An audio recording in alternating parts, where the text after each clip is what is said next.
뭐 제 영상을 보고 영상 유튜버 만들어서 뭐 돈 버는 사람들도 버니까. 근데 다만 이제 뭐 선물 거래소 래퍼를 소개하고 사람들한테 이제 피해를 주는 사람들이 많으니까 사실 그게 문제인 거죠. 사실은 아무 양심의 가책도 없고 지들 그냥 돈만 벌면 된다. 2년 전 2022년 9월 19일 영상입니다. 그동안 추천한 모든 코인이 나락간 상황에서 단 한 번의 사과 없이 매수와 존버를 외친 결과는 수십 프로 나락의 상장 폐지로 이어졌습니다. 복구 불가능한 계좌를 보고 가장 먼저 한 짓은 멤버십이었고, 돈 맛본 찰리 브라운은 선동 영상을 제작하여 거래소 레퍼럴 장사를 통해 매매를 멈춰야 할 시점에 수많은 사람들의 매매를 부추겼고 수십 프로 나락의 추가 떡락까지 맞은 상태로 2024년 비트코인 ETF 승인과 반감기가 지난 현재 시점에도 본전만을 외쳐야 하는 상황으로 만들어버리고 맙니다. 그 과정에서 어떠한 사과도 없었음은 물론 나락간 코인의 언급만으로도 삭제하고 차단하며 피해자들을 철저히 우롱했으며, 나락간 코인의 언급을 최대한 피한 채 지켜봐라 한마디 한 후 위믹스 클레이튼 들먹이며 선동을 이어갔지만 그마저도 최소 반토막이 나버리는 어처구니 없는 상황을 맞이하게 됩니다. 최근에는 크레딧 코인으로 아프리카의 부흥을 짓거리고 있으나 진작에 나이지리아를 언급하며 선동한 가격으로부터 수십 프로 나락간 상황에서 업비트 상장으로 일시적인 상승에 거봐 내 말이 맞지?를 짓거려버린 어처구니 없는 놈이 찰리 브라운이라고요. 나이지리안 국가는 과연 향후에 어떻게 될까? XRP같이 WRX같이 여기 나와있는 코인같이 기다려보시면 분명히 좋은 일이 있을 거예요. 뭐 먹튀다 그런 말들이 있는데 벌써 먹튀하려고 했었으면 벌써 이미 상승장에 다 던지고 다 사라졌죠. CTC 코인 차트를 보면 상승장에 다 던지고 사라졌네요. 코인으로 부를 꿈꿨으나 찰리 브라운의 무지와 무능으로 뭉친 투자의 결과는 존망했습니다.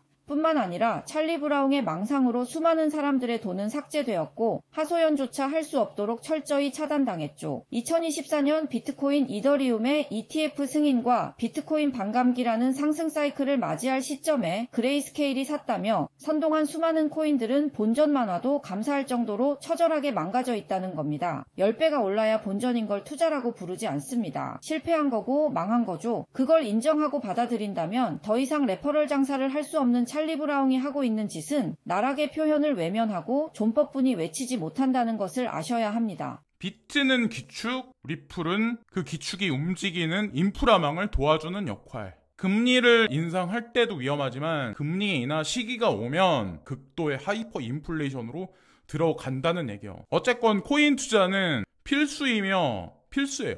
이게 지금 우리가 숫자만 보고 망했어 막 이러고 있는데 이 코인 시장밖에 없다는 거죠. 리플을 짓거리며 코인의 매수와 존버를 여전히 선동하고 있는 모습입니다. 영상이 올라오기 몇 달 전 찰리 브라운이 리플로 선동한 영상입니다. 증권이냐? 언제 어느 순간에 이제 가려지겠지만 올해 안에 아무리 늦어도 여름이 넘어가기 전에 분명히 가려질 거고, 그게 나오면 우리가 투자하고 있는 XRP의 가치도 지금과는 현저하게 아마 다른 시장이 분명히 전 될 거라고 생각합니다. 왜 끝판왕인지 지금은 모르지만 그 결과는 반드시 나옵니다. 얼마 전에 좀 폭락을 많이 했었을 때 750원에 샀다가 690원까지 폭락을 한번 했어요. 아, 왜 내가 사면 떨어지지 그랬었거든요. 800원 이하나 아니면 900원에서 매도하고 나가신 분들이 아마 되게 많을 거예요. 제가 보기에는 단타 치다가 많이 사라졌을 듯. 제 지인 중에 이제 한 분이 모르겠다는 표현을 쓰더라고요. 학교 다니면서도 별 볼 일 없고 직업 세계에서도 별 볼 일 없고 선택을 했으면 이 앞날에 관해서 확신을 가져야 되는데 흔들리시다 보면 큰 수익 절대로 못 걷어가요. 여름이면 결과 나온다며 연초부터 리플의 매수와 존버를 선동하던 찰리 브라운을 볼 수 있습니다. 찰리 브라운이 추천한 가격은 1,500원 이상이었기 때문에 일시적 상승에도 빠져나올 수 없던 상황이었고, 여름이면 결과 나온다던 리플은 400원 밑으로 처박아 버립니다. 현재 리플은 SEC와의 소송으로 승리를 거두었습니다. 10배